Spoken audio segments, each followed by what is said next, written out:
आपको पता है जब नोबेल सीज़न आता है और बड़ी बड़ी दुनिया के नाम जो हैं लोगों के आते हैं तो हम ज़रा फील करते हैं कि हमारा कब नाम आएगा इसमें। आपको बताएं कि नोबेल सीज़न में दुनिया के हर कोने से करिश्मासाज साइंसदानों का नाम सुनने को मिल रहा है, मगर पाकिस्तानी जाने कब इस फहरिस्त का हिस्सा बनेंगे। केमिस्ट्री के शोबे में 2020 के आई वंडर कि अगर बन भी जाएं कभी नियर फ्यूचर में तो क्या हम उन्हें ओन करेंगे? क्या हम उन्हें ओन करेंगे कि नहीं करेंगे? क्योंकि उस पे एतराज़ियों के जिनका नाम अभी ऑस्कर्स में आया था तो उनको तो हमने ऑलमोस्ट डिसोन ही कर दिया था। अच्छा, एनीवेज हम बता तो देना। तो जी केमिस्ट्री के शोबे में आप कल भी हमने बताया था 2020 के नोबेल इनाम का ऐलान मुश्तरका तौर पर 2 ख़वातीन साइंसदानों को देने का ऐलान हुआ है और इससे पहले फिजिक्स का नोबेल इनाम खातून समेत 3 साइंसदानों के नाम रहा। नोबेल इनाम बराए तिब 3 अमरीकी शख्सियात को हेपेटाइटिस सी के वायरस की दरियाफ्त पर दिया गया। अदब का नोबेल अमरीकी शायरा के नाम रहा।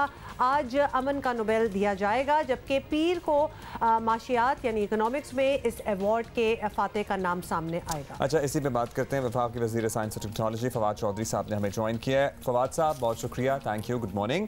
फवाद साहब, क्या हमारे पास अचीवमेंट्स की कमी है या फिर हम अपनी अचीवमेंट्स को सही से प्रेजेंट नहीं कर पाते, हाईलाइट नहीं कर पाते, जो मुतल्लिका फोरम्स हैं उनके सामने रख नहीं पाते और इसीलिए वो प्रॉबली एक्नॉलेज नहीं होती? नहीं, दोनों ही चीजें हैं। देखिए, पहली बात तो यह है कि अगर जिसको मिल जाता है पहले तो हम कहते हैं वो पाकिस्तानी ही नहीं है, उसका ताल्लुक ही नहीं है। तो पहले तो हमारे यहाँ ये लंबी डिस्कशन करनी थी इस पे तो आपसे हमने।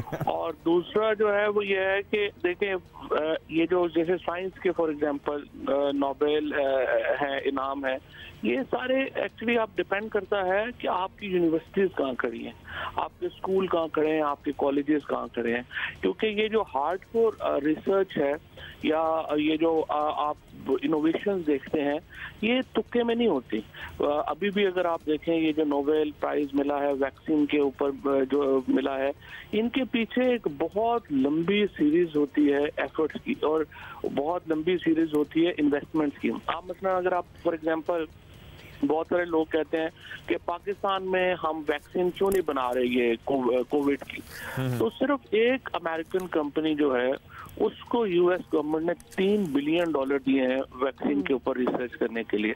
सो देखिए, इसमें रिसोर्सेज भी हैं, इसमें आपका एजुकेशन सिस्टम शामिल है, इसमें आपकी यूनिवर्सिटीज का लेवल शामिल है और इसमें आपकी एक ओवरऑल सोसाइटी की सोच क्या है।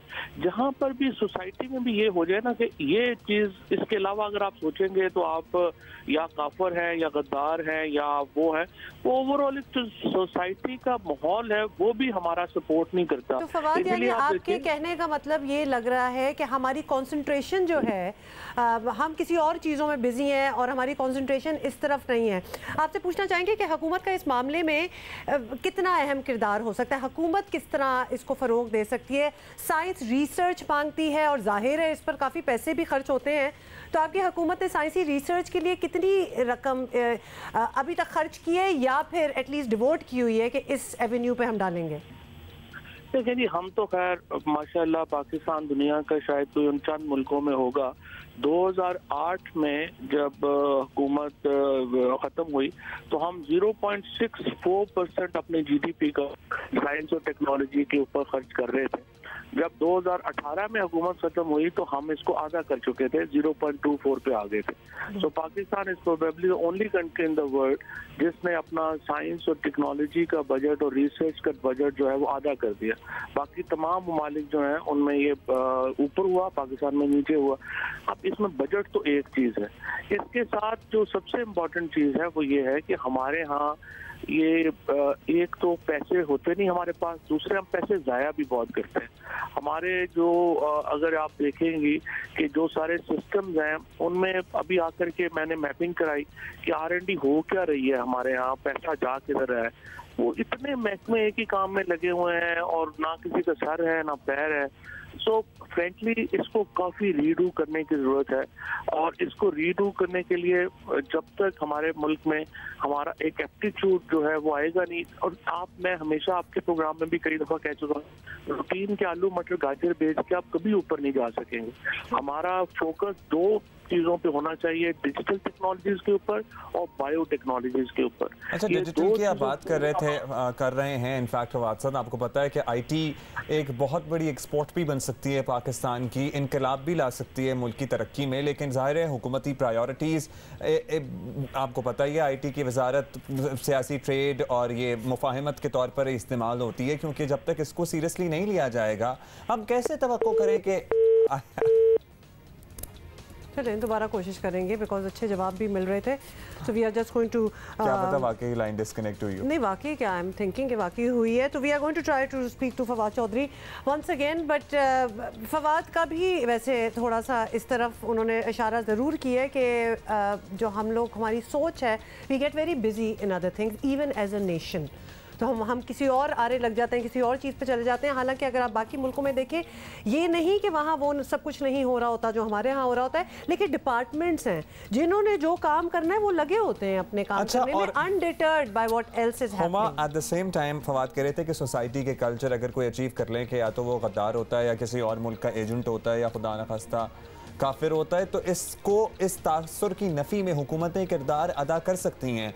आपको पता है कि मलाला पे हम तो बड़ा सीना ठोक के फ़ख्र करते हैं, लेकिन एक बहुत बड़ा तबका है पाकिस्तान में जो कि उनके बारे में बहुत अजीब व गरीब बातें करता है। तो अगर वज़ीर आज़म इमरान खान साहब 3 तकरीबात में मलाला को साथ लेकर बात करें ना, या उनको साथ लेकर कहें कि अच्छा फवाद साहब हम आईटी की वजारत की बात कर रहे थे, तो वो तो ऐसा लगता है कि बस अपने सियासी मामला सेटल करने के लिए इस्तेमाल हो रही है, तो कैसे फिर हम तवक्को करें कि हम आईटी या डिजिटल शोबे में इनकलाब ला सकते हैं?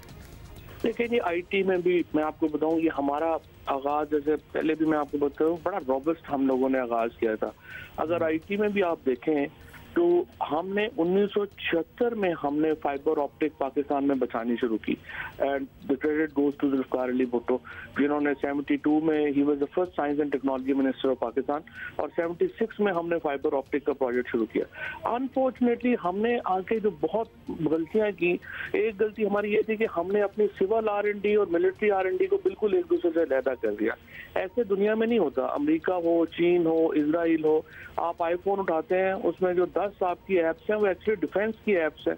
तो अभी आकर के हमने एक बड़ी, जनरल बाजवा साहब ने, PM साहब ने बड़ी एक लैंडमार्क डिसीजन लिया, हमने सिविल मिलिट्री R&D को इकट्ठा किया है, और इसके नतीजे में आप देखें ना, अब हम JF थंडर का 60% इलेक्ट्रॉनिक्स हम बनाते हैं, लेकिन हम अपना टीवी नहीं बना सके, हम अपना मोबाइल नहीं बना सके, हम अल खालिद टैंक बनाते हैं लेकिन हम अपनी जो है वो गाड़ी नहीं बना सके।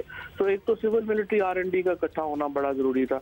आप इंशाल्लाह देखिए पाकिस्तान में आकर के जो हमने इनिशिएटिव्स लिए हैं, अब पाकिस्तान में 3 कंपनियां हम अपने ड्रोन्स बना रहे हैं, और एग्रीकल्चर ड्रोन्स जो है अब हमारे बन रहे हैं। अब इंशाल्लाह अगले 1-2 हफ्तों में मैं अपनी हमारी ड्रोन पॉलिसी लेके आऊंगा, जिसके नतीजे में फॉरवर्ड टू दैट। फवाद साहब, एक क्लास ली आपने सोसाइटी के एप्टीट्यूड और रवैये की बात की थी कि अगर कोई अचीव कर भी ले तो हम उसे ओन नहीं करते, और उसमें अपेरेंटली करंट हुकूमत भी ऐसा लगता है कि वो ये रवैया तब्दील कराने में कोई किरदार अदा नहीं करती है। अगर वज़ीर आज़म साहब 2-3 दफ़ा जो अचीवर्स हैं, प्रॉब्ली शर्मीन उबैद चुनाई को ले लें या फिर मलाला यूसुफजई को ले लें, उनकी तारीफ करें, उन पर फ़ख्र करें, तो मे बी सोसाइटी का एटीट्यूड चेंज होने में कोई हेल्पफुल साबित होगा ऐसा? देखिए, वैसे मैं आपको बताऊं, सोसाइटी का एटीट्यूड ना दुनिया में पॉलिटिशियंस नहीं चेंज करते हैं। ये एटीट्यूड हमेशा एकेडेमिया के लोग, एकेडेमिया चेंज करते हैं। पॉलिटिशियंस ने तो वोट लेने होते हैं, वो लोगों से परे हट के नहीं सोचते। जो लोग सोच रहे होते हैं वो पॉलिटिशियंस की मजबूरी होती है, वो उसी को, स्टेटस को आगे चलाते हैं। हमारा प्रॉब्लम असल ये है, हमारे पास एकेडेमिया के रॉक स्टार्स भी नहीं है